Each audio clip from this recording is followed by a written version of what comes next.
പക്ഷെ ഉല്ലാസ് പ്രസംഗിച്ചുകൊണ്ടിരുന്നപ്പോഴാണ് എനിക്ക് അക്കുനെ പറ്റി ഞങ്ങളുടെ സ്വന്തം മോനെ പോലെയാണ്. അക്കുനെ പറ്റി 2 വാക്ക് പറഞ്ഞത് എനിക്ക് തന്നെ തോന്നിയിട്ട് ഞാനിപ്പം ഇങ്ങോട്ട് വന്നതാണ്. ഞാൻ പറഞ്ഞു ഞാൻ 2 വാക്ക് പറയണമെന്ന് പറഞ്ഞു. അക്കുനെ പറ്റി പറഞ്ഞാൽ എനിക്ക് ചെറുപ്പം തൊട്ടേ, അവൻ കുഞ്ഞായിട്ട് ഉണ്ടായ കാലം തൊട്ടേ എനിക്ക് ഏറ്റവും ഇഷ്ടപ്പെട്ട കാര്യം എന്ന് പറഞ്ഞാൽ ഇത്ര ലവിങ് ആയിട്ടുള്ളൊരു പയ്യനെ ഞാൻ ഇതുവരെ വേറെ കണ്ടിട്ടില്ല. വളരെ എക്സൈറ്റഡ് എന്ന് പറയുന്നല്ല, എല്ലാ ആൾക്കാരെയും ഒരു ഫംഗ്ഷന് വന്നു കഴിഞ്ഞാൽ എല്ലാ ആൾക്കാരുടെ അടുത്ത് ചെന്നിട്ട് എല്ലാവരെയും മൈൻഡ് ചെയ്ത് എല്ലാവരുടെ അടുത്ത് അങ്കിളെ ആൻറ്റി എന്നൊക്കെ പറഞ്ഞ് എല്ലാവരുടെ അടുത്ത് നിന്ന് പുള്ളി ഒന്ന് ടച്ച് ചെയ്ത് പോകത്തേ ഉള്ളൂ. അങ്ങനത്തെ ഒരാളാണ്. അത് ഭയങ്കര ഒരു നല്ല ക്യാരക്ടറാണ്.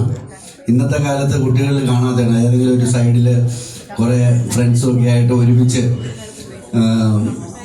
ഒതുങ്ങി ഏതെങ്കിലും മൂലയ്ക്ക് പോയാണ് അല്ലെങ്കിൽ മൊബൈലൊക്കെ ആയിട്ട് മാറി നിൽക്കുന്ന ഒരു കാലഘട്ടത്തിൽ ഇതുപോലെ ഒരു പയ്യനെ വളരെ ഇങ്ങനത്തെ ഒരാളെ കാണാനായിട്ട് കിട്ടത്തില്ല.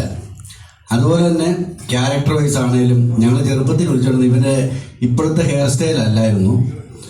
റിയലി നിങ്ങൾ പഴയ ഷാരൂഖ് ഖാൻ്റെ പഴയ പടം എടുത്തു നോക്കി കഴിഞ്ഞാൽ കറക്റ്റ് അതേ ഹെയർ സ്റ്റൈൽ. ഇപ്പോൾ ഞാൻ എപ്പോഴും ഇവനെ കണ്ടു ഷാരൂഖ് ഖാൻ്റെ ചെറുപ്പത്തിലുള്ള ഷാരൂഖ് ഖാനെന്ന് വിളിച്ചുകൊണ്ടിരുന്നത്. ഇനി ഭാവിയിൽ എന്തായി തീരുമെന്ന് അറിയത്തില്ല. അപ്പോൾ ഞങ്ങൾ നല്ല പ്രതീക്ഷയോടുകൂടി ഭാവിയിൽ നല്ലൊരു ഫേമസ് ആയ അഡ്വക്കേറ്റായി മാറട്ടെ എന്ന് ആശംസിക്കുന്നു. ഞങ്ങളുടെ എല്ലാം പ്രിയ പുത്രനാണ് അവൻ, ഞങ്ങളുടെ മോനാണ്. അവൻ എല്ലാവിധ മംഗളങ്ങളും ദൈവനാമത്തിൽ നേരുന്നു. നന്ദി, നമസ്കാരം.